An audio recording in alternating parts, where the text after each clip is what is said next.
it's not the first time in my life and in my career that something is flying in the face of standard practice. Cindy, how did you find carnivore? I first heard about carnivore surfing YouTube. I forget exactly who it was. I heard about it once, and then my sister talked to me about it. I think you interviewed her 3, 4 months ago.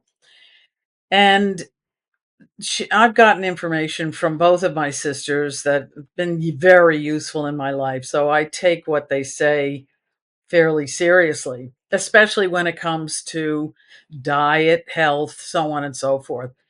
Um, so that was about 4 months ago. So I started. There's also, well, I started, I think, right about then. So it's been about 4 months for me. I haven't been strict, but I've tried very hard to, if I slip, I get right back. And that's basically what I've been doing. When Jane talked to me about dairy, and people have problems with dairy, because I wasn't losing weight on it per se, I thought, oh, okay, maybe I have to give up dairy. And I did try that for a little while, but it's hard for me to be without dairy. However, I certainly have had a response to it already. So, and the theory I watched, she's been feeding me videos, and I'm impressed with these physicians. I'm impressed with all of you because the diligence I think this takes is more than I have. But in addition, the physicians that are coming out speaking about this, I find that really remarkable because you can take it on the chin easily in this country if you step out of line when it comes to Western medicine. And I know that because I'm a retired physician. So when and this kind of goes way back, also starting with Jane, not just carnivore, but low carb. I finished schooling and training in 98, and that happened to be right at the time that Jane was speaking to her physician about losing some weight. And that physician, all the way back then, maybe that's not that far back, but um, talked to her about using low carb. And I thought, okay, okay, tell me more. And she said, well, I'm supposed to eat fats. And I thought, really? Now I've been Western schooled and trained. So I'm thinking, okay. Um, I said, well, what about your cholesterol? And she said, he told me that should improve. I said, really? Now I've learned since then, that kind of was the first, that when I hear something that is so outside of what we've been taught and taught to say, now my ears perk up. Because if it sounds outrageous, it's worth checking into. That's now my experience. So I did. I thought, well, I mean, I probably can't hurt for a few months.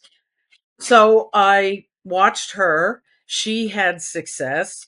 She had positive changes in her cholesterol profile, which still is the be all and end all, unfortunately. Not true. I thought, okay, maybe it's just her. I'll try it. I cut my carbs out. I lost weight. My cholesterol improved. I thought, well, maybe this is just genetic. And right at that time, I began practicing.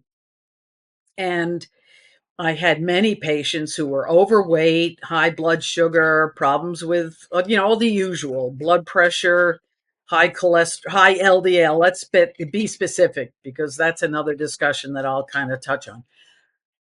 And I thought, well, okay. And now I'm brand new in this practice. So I'm trying to fly under the radar. And I thought, well, how it can't hurt. I have your blood work here. We're talking about that today. Take a particular patient. I said, well, why don't we do this? If you say that you've been cutting fat and nothing is helping, let's switch this up, put the fat back, make it as clean as possible, fresh food, and cut out the carbs, and we'll check your blood work in 3 months. And so I did with that patient and was stunned. Weight came down.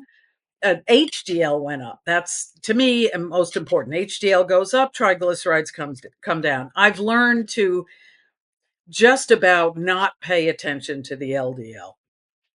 And I'm saying that publicly now. When I did that early on and my colleagues found out about it, it was like, as if I had two heads. Anyway, I tried this with many patients, kind of keeping it on the QT, and I had success every single time.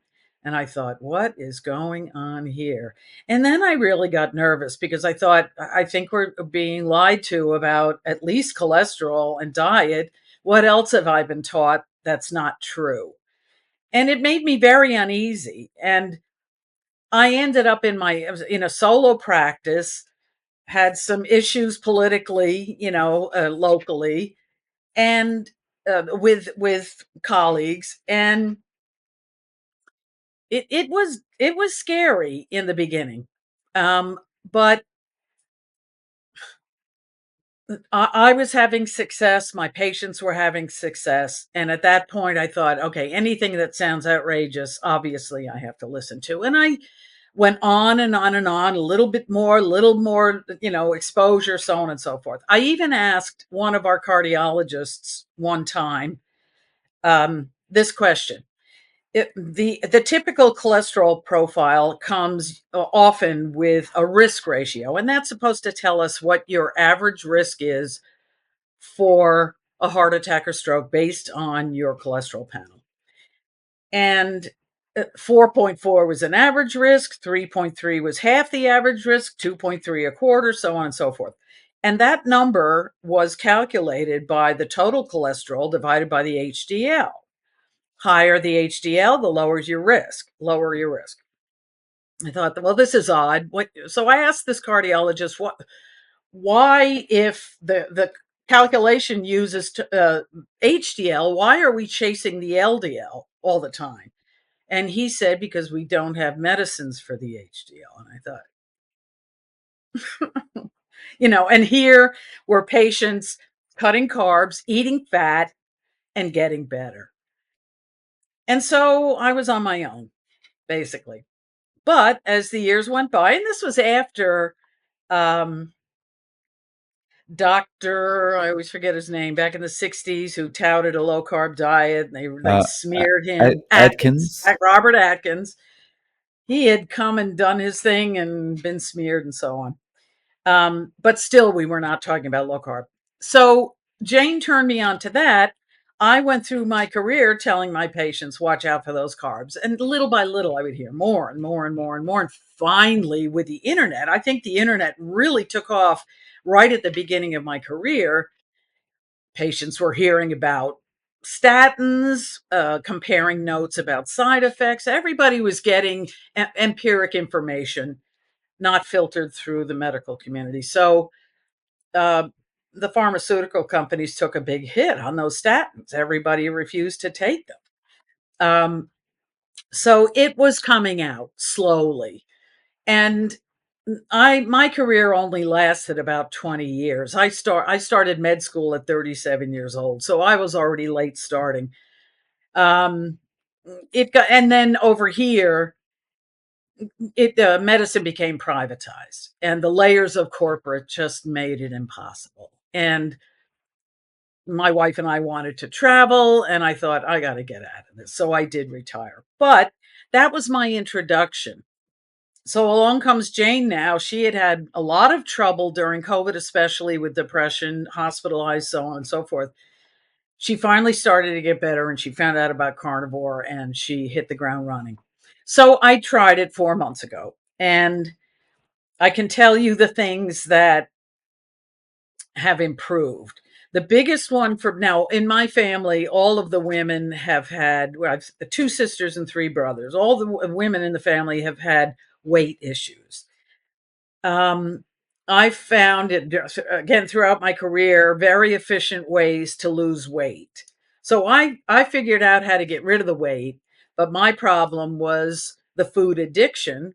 Never really, even though lots of therapy, never finding an efficient way to get through that addiction. So I would yo yo. And because I was so efficient at losing weight, instead of yo yoing 5 10 pounds, it was 20, 25 pounds. And I did this for a few years and I thought, this cannot be healthy, you know?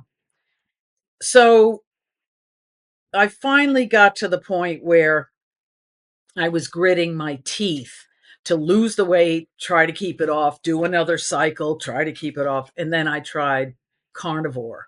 And on carnivore, I didn't regain the weight. That really surprised me. I think that is the biggest thing for me, to not yo-yo. I don't feel like I need to be yo-yoing anymore because of this. That's number one. Number two, I feel great. Number three, I've never really had any issues with my cholesterol. My doctor, who I worked with, I ended up joining a practice, and he's terrific. Um, he's a physician assistant, and I go to him specifically because of his approach. He's very on board if you're trying integrative medicine modalities and so on and so forth. So he doesn't hawk me about an LDL of 125 or 130. Over here, they want it 180, which now I believe is dangerous because of the information that's coming out, if you dig for it, regarding what happens to your vessels, when you don't have enough LDL cholesterol, for instance. So there's so much information that we don't have, that doctors don't have. Certainly the public didn't have until now, when we can find it ourselves thanks to podcasters like you. So that is, I think, very big. So that's number two. That, I never had issues with my cholesterol, but that's not a problem, regardless. My psyche is better. In my family, there's depression, and I'm on a medication for that, weaning off now, be just after 4 months of carnivore. That's a surprise to me. Um, what else? I mean, that's a short time, and I'm 70.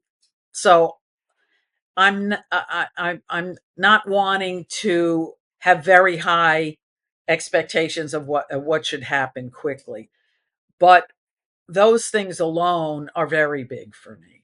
So I'm Yeah. running it and listening to my friends. They come to me for advice, but when I do something like this, they do kind of, oh, there goes Cindy again.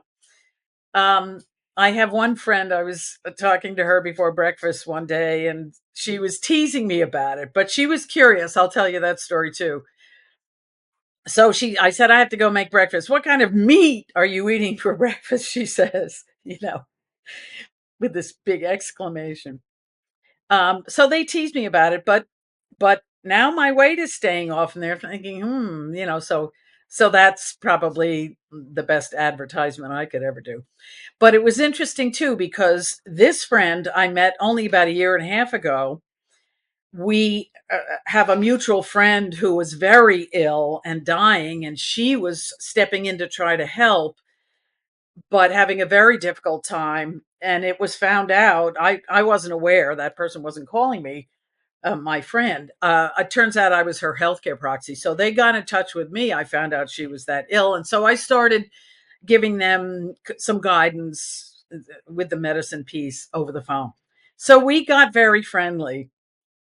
And at the end of our mutual friend's life, I live 2 hours one way out on Long Island in New York. My friend was living in New York City. So at the very end, I went in to New York City to be there so the patient could be on hospice. They usually require someone being there 24 hours. And so we were taking care of her together. And the hospice nurse, very nice male nurse, came to speak to us several times. My friend says, shouldn't we offer him some cookies or something? I thought, yeah, I guess so.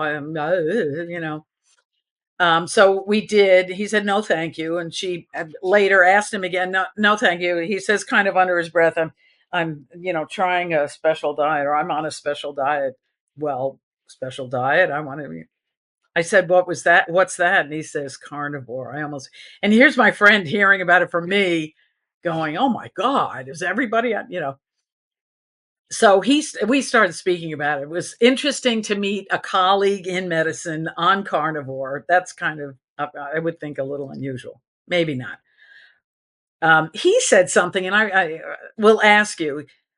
I I think he volunteered that he missed, or I asked him, "What do you miss?" And he said he misses spices. So he must be doing meat, salt, water, or something on that end of the continuum. Um, but it was an interesting conversation. So here I am continuing because I feel good. I'm having success.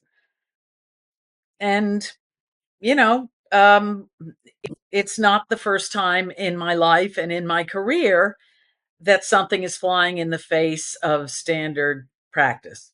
So I've said many times to people, I think that the medicine side of Western medicine is going to explode into integrative and everything else that is to be offered.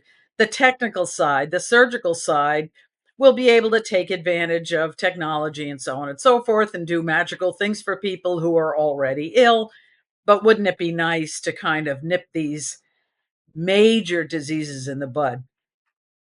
And when I speak about that, and when I talk to people who ask me now, I make a point of talking about carnivore's apparent effect on autoimmune disease because it can be devastating.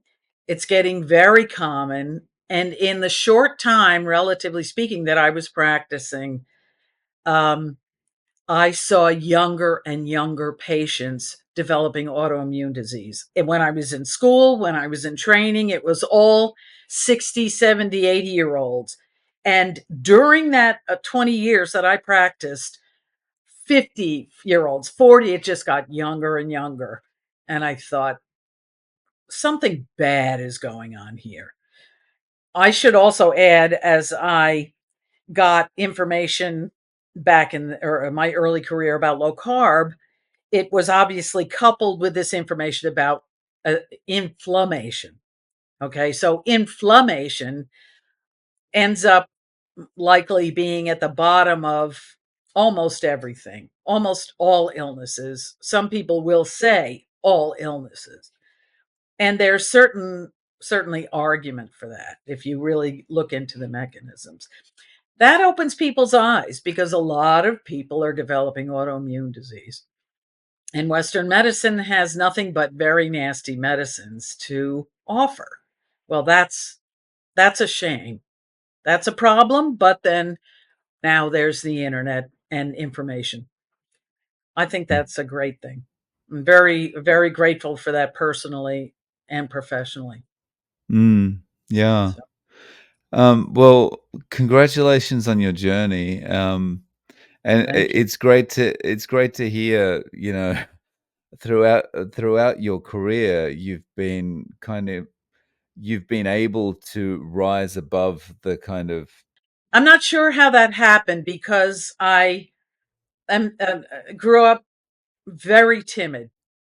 A lot of dysfunction in the family, very timid, afraid, anxiety disorders, so on and so forth. But I guess when spiritual people talk about why we're here, what we come to do, we choose at least one big, learning experience for this lifetime that never really gets done per se. It must have something to do with whatever I came in with because it's kind of a miracle that I was willing to step out of that comfort zone.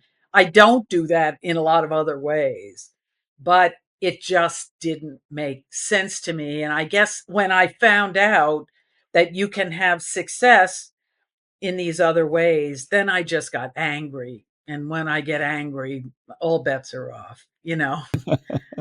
Yeah. You Um, know, when you feel that you've been bamboozled, when you feel like you've been, um, I can't think of the word, um, lied to. When you've been lied to, and many times on purpose told. Well, we're dealing with a lot of that right now, anyway. But it makes you angry, and that gave me impetus to say enough is enough. So thank God for that. You know. yeah. Yeah, there's a couple of things that I'd like to hear your thoughts on. Um, the the first is I think once you start, whether it's low carb or you move towards something like carnivore, when you start doing that and you get past the initial, headaches and keto Mm, flu and that kind of thing, you start to realize your body is responding so well. And you've got the medical profession saying, no, this is dangerous, but your body's feeling so good. It's like, well, I've got to make a decision. Do I trust this doctor here who's obese, or thanks. do I trust my body? And the Mm, second point to that is we are the only species that deals with the inflammation you talked about, mm, except maybe dogs and mm. cats because they live with us Well, and we feed them yes, the same crap as us. But right. like there's no lions or giraffes out there that are going, "Oh, I can't stop scratching," all this kind of thing. So when you think about those two things together, Mm, it's like we really have been hoodwinked, right? yeah, I think that's a very tough thing, and it takes time. Um, how would that have played out for me? Well, when I got rid of carbohydrates, I lost 20 pounds. I did hit a plateau, but 20 pounds. I mean, at that point, I was going from 190 to 170. Um, that you notice that. So you get some kind of hard evidence like that, and it certainly does help get over the hump of taking what other people say as gospel. And if I guess I had a few of those experiences, and then that rage, that anger, wait a second, because I mean, this was true of a lot of things I learned in life, and I'm sure that's true of other people. I was 50 years old before I um this notion that finally is getting a lot of press, has been for years now, this notion of what you think, feel, and say uh, creates your reality. That energy that you're putting out, that those are energy, wavelengths. That energy you put out brings to you the reality you experience. I really do believe that at this point, but it wasn't until 50 years old that I learned that. And maybe that was the proper timing for me.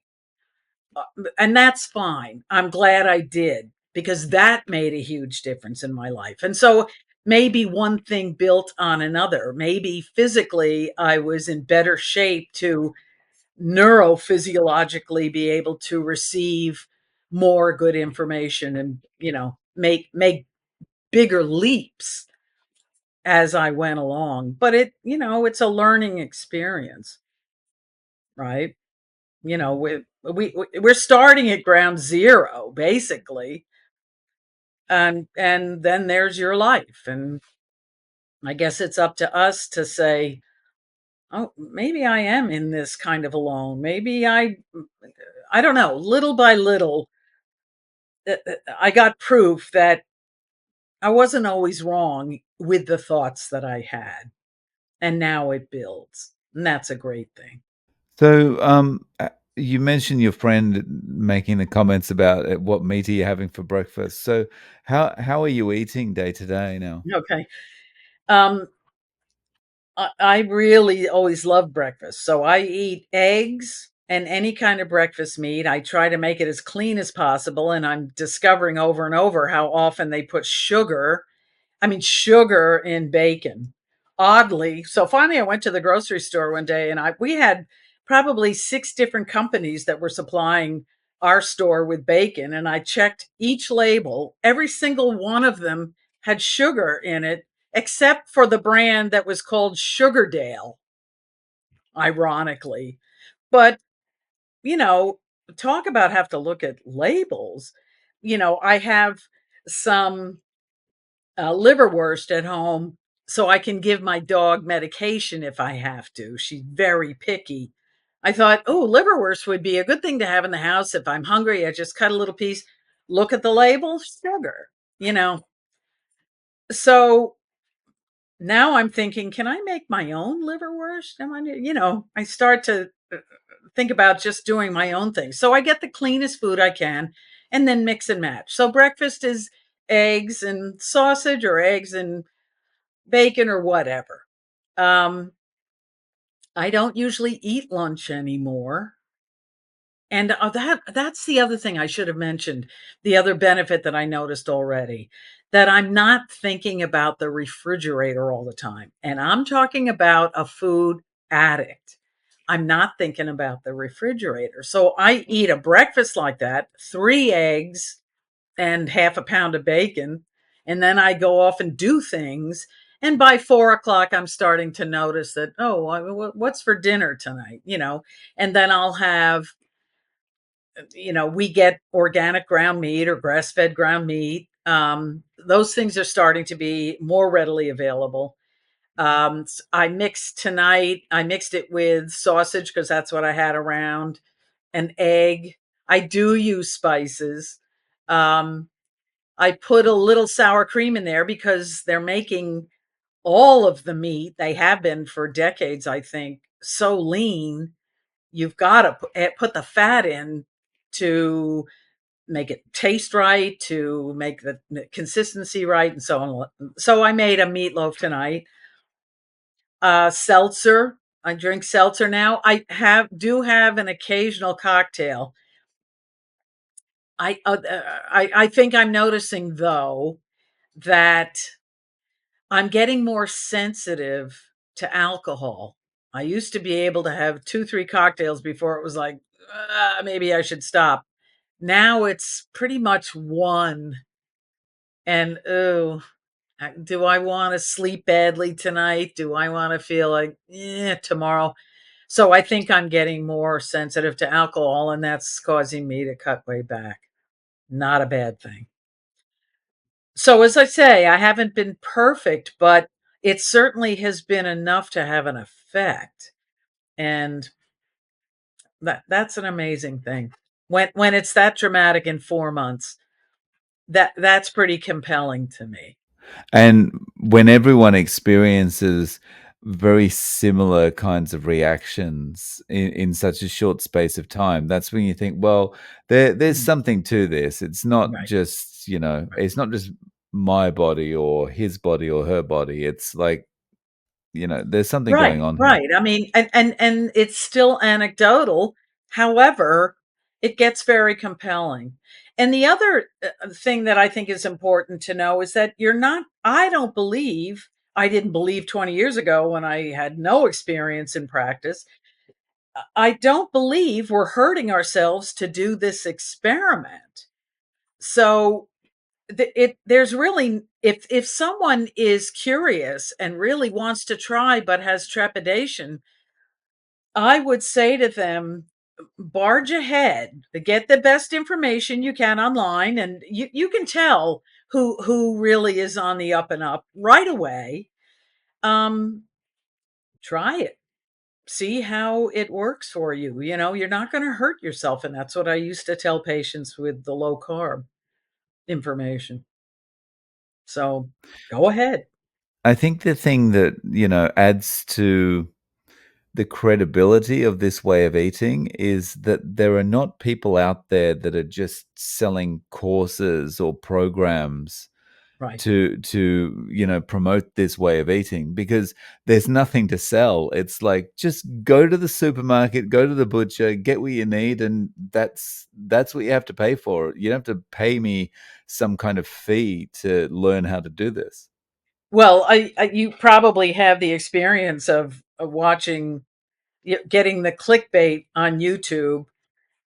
Amazing, someone will say your skin will change in a week, or these claims, these really kind of outlandish claims.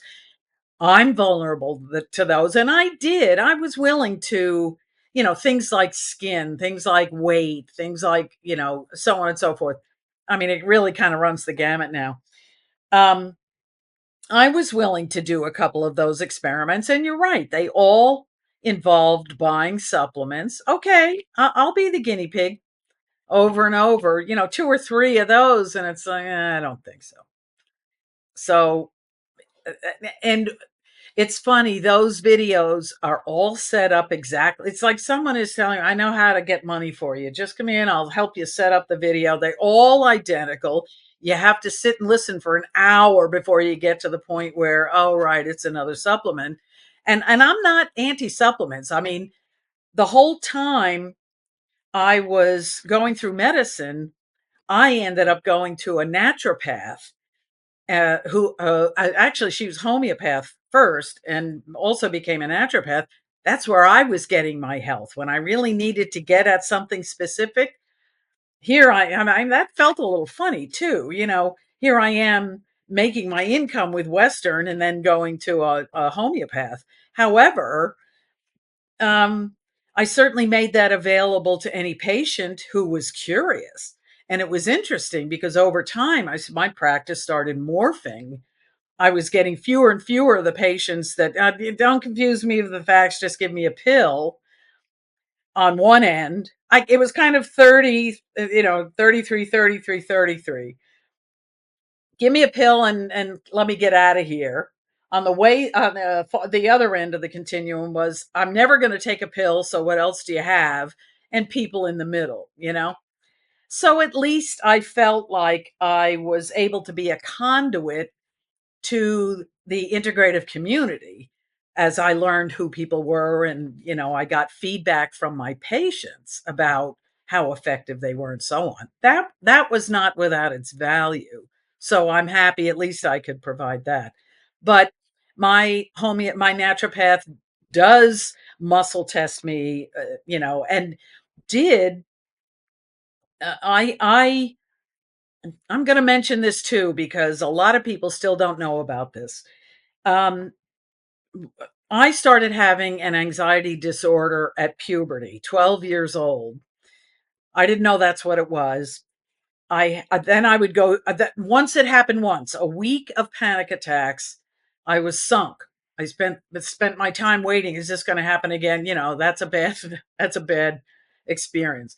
And sure enough, about 10 years later, it would happen again, and then I'd be on the. So and then I thought about going to med school. I thought, well, God, would I really be able to do that? What if I have a week of, that kind of anxiety?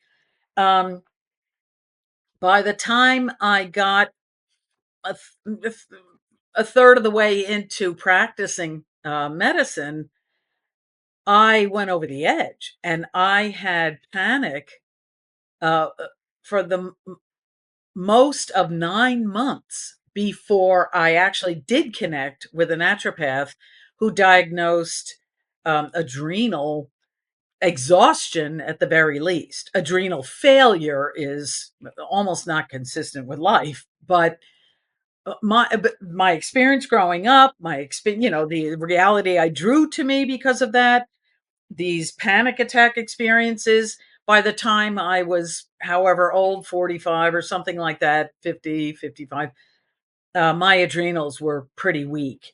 And once I learned that and very easily got that treated, my life was very different.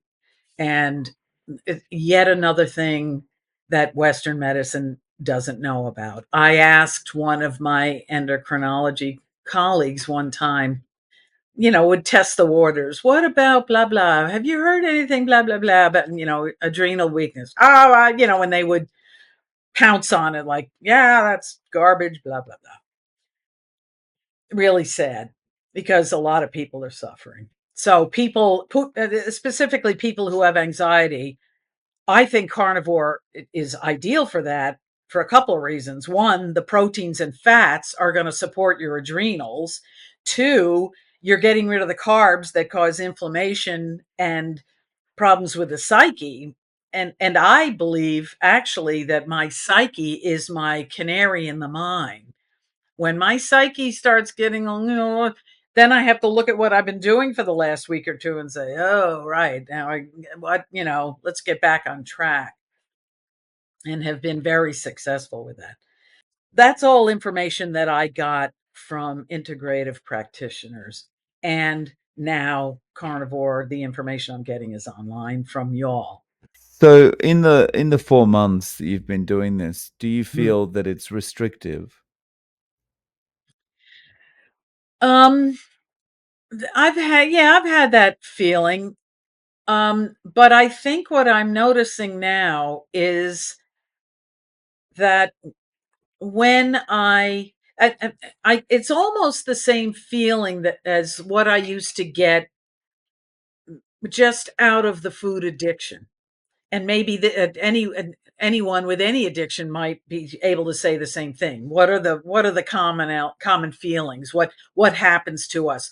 What is it about that light switch that once it flips, you can't keep me away from the refrigerator type of stuff going on? It doesn't happen. As I said, I'm not even thinking that way nearly as much. But if I start thinking, oh God, just meat, or damn, I sure do miss ice cream. Or what happened over this summer? God, no cold fruit. It would often be get happening closer to the time that my next meal was appropriate. So the signals were telling me one thing, but what my body was saying was something a little different. My body was saying, I need something. And I had learned that something was sugar or, starch throughout decades. Um, so what I noticed was that if I waited a few moments, thought for a few moments, slowed down, which is not easy for me, slowed down just a little bit, I would think, well, maybe I'm hungry or maybe I'm thirsty. And I would eat and I would drink. I drink way more water than I ever did. And I'm shocked about that too. Once I did that, those thoughts and urges would go away. So I just don't keep those things in the house.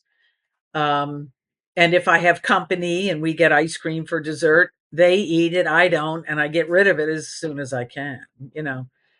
But that's an interesting thing. It's almost like getting a secret from your brain. Wait a second. What are you really telling me? That's like fine tuning this whole process. And I would assume that that kind of thing just takes time, but or hearing it from someone and saying, "Oh yeah, yeah, maybe that does happen to me," and so on. Maybe we Yeah. have much more commonality than we think. Yeah, I think so, and I think like those feelings dissipate over time. But yeah, I think that's why it's so important to have the support out there, so that Mhm. everyone can share these stories and kind of go, "Oh yeah, that's I've been kind of feeling that," but you know, it's good to know that it might not be like this for the rest of my life. Oh, Hmm. that.